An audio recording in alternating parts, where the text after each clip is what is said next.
Hi, everyone. I'm Jonathan Tepperman. I'm the managing editor of Foreign Affairs magazine. I'm also the vice chair of the board of the Halifax International Security Forum. I am not here to speak. I'm just here to introduce. We're making a slight departure from our ordinary run of things. I'm about to bring on Sir Michael Fallon, the Secretary of State for Defense for the United Kingdom.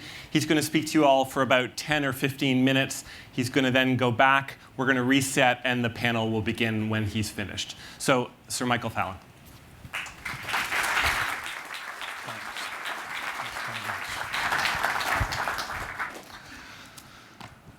Minister Sajjan, distinguished congressional delegation, ladies and gentlemen, it is great to be back here in Halifax. I've always felt an affinity with Canada, partly because one of my most distinguished constituents was General James Wolfe, who had a starring role in the Battle of Quebec.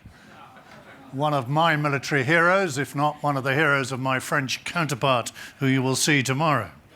But also because Canada is a country unafraid to fight for the democratic values that we share, of tolerance, of freedom, of speech, of equality, of opportunity.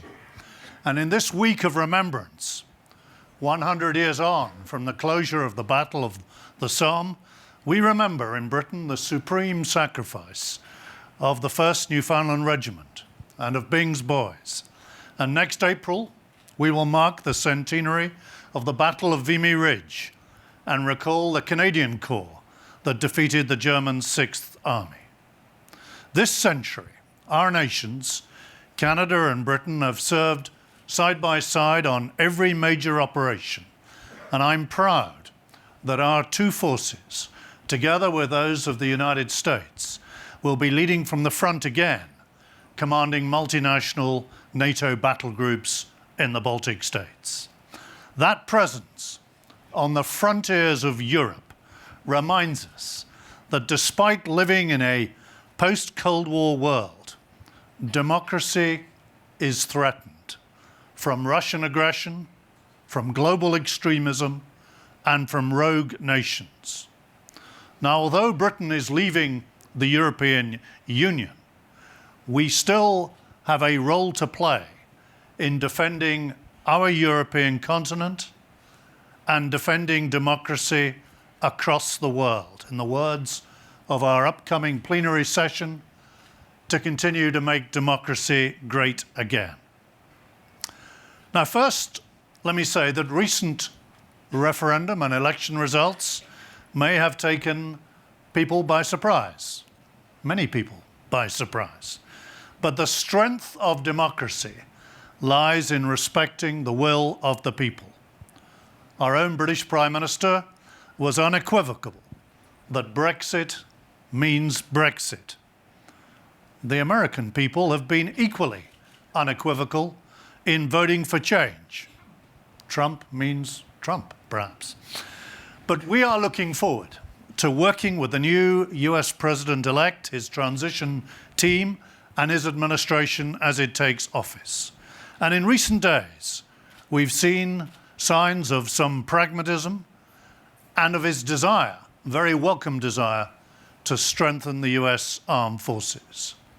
He knows from his election that we cannot take democracy for granted.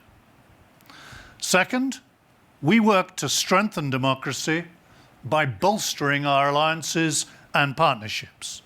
The terrorist atrocities we've seen over the past year, as well as Russia's continuing interference in Ukraine, its brutal intervention in Syria's bitter civil war, these are reminders that we face dangers both complex and global. This is no time for any of us to turn inward. Instead, democratic nations have to work closely together, and there is no better example of that than the NATO alliance. It is worth reflecting that there has been no major war in Europe since NATO was founded in 1949.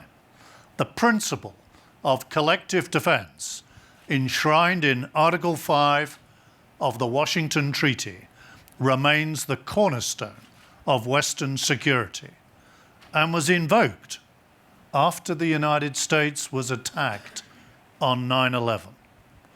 NATO has tackled threats to our security from inside Europe and from outside.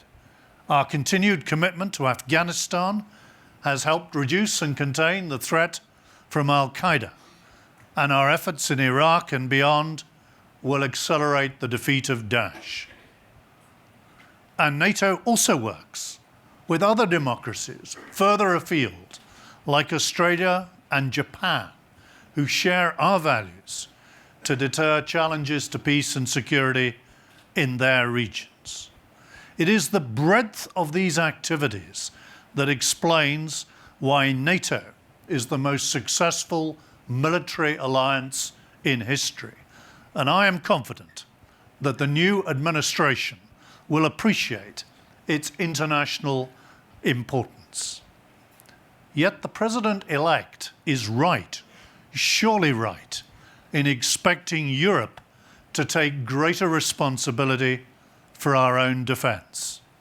So did President Obama, and so do we in Britain. NATO members must pay their way. US tax dollars cannot indefinitely prop up transatlantic security. Between the Wales and Warsaw summits, we think we're making progress, reversing NATO's historic decline in defence spending, with 16 of the 28 nations now agreeing to raise their game. But we have been intensifying our efforts in the United Kingdom. We're one of 5 nations spending that 2% of our GDP on defence. We're one of 8 nations meeting NATO's target to spend 20% of our defence budget on new capabilities. We're one of 6 framework nations leading the Very High Readiness Joint Task Force. And as I said, we're one of 4 framework nations alongside Canada and the United States leading NATO's enhanced forward presence. But like current and future United States presidents, I want allies to do more. Third, Britain is going to step up the defence of our democratic system. We know that bolstering the capacity of fledgling democracies can prevent local crises turning into regional chaos, laying the groundwork for peace and prosperity. That's why we're helping, along with others, to train local forces in Iraq and Syria to free their country from Daesh. It's why we have 17 teams permanently in 15 countries, from Libya to Tunisia, Afghanistan, Nigeria, Somalia and South Sudan, Jordan and the Ukraine, building capability, supporting peace operations, preventing sexual violence, and helping local people counter aggression. Now, our experiences, our joint experiences in Iraq and Afghanistan have taught us that local boots are better at fighting insurgency.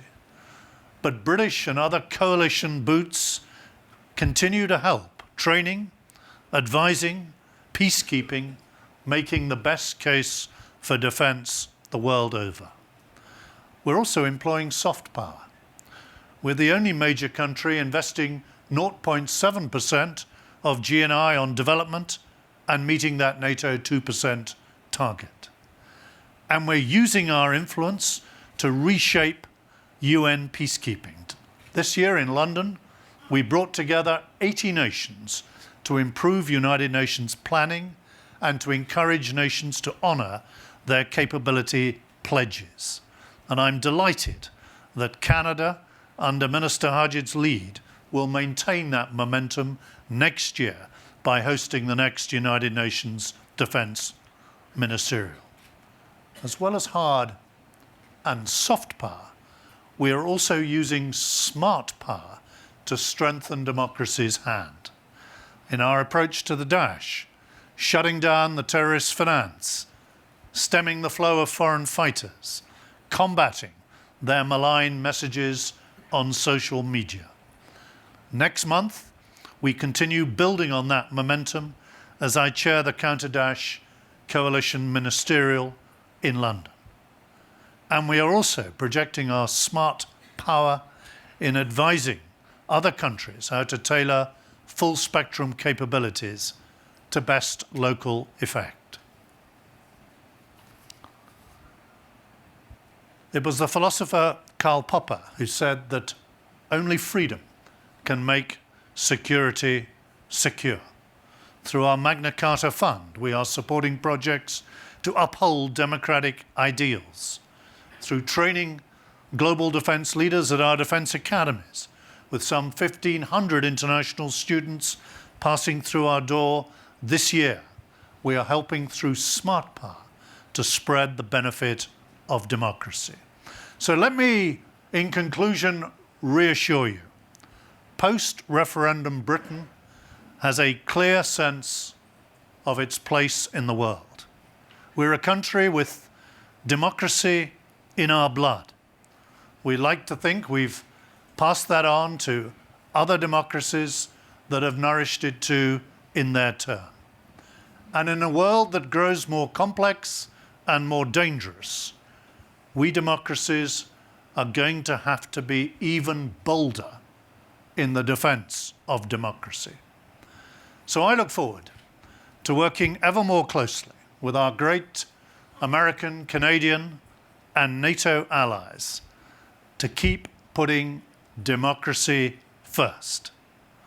So in the words of that great Canadian, the late Leonard Cohen, that democracy, and I quote, may keep sailing on to the shores of need through the squalls of hate towards the safer and more prosperous future that we all want to see. Thank you.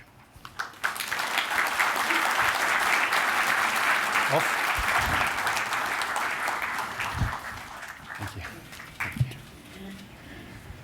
Thank you, for Sir Michael, especially for that Leonard Cohen quote at the end. Two brief programming notes now. We're going to take a couple of minutes to reset the stage. The organizers are petrified that you all will move around and leave while we're doing this. Please do not move around and leave. Second of all, you'll notice that there's a blank spot on your agenda for tomorrow where it says Halifax Chat. I can now tell you that the subjects of that Halifax Chat, the interview with Robin Shepherd, will be Senators Barroso and John McCain.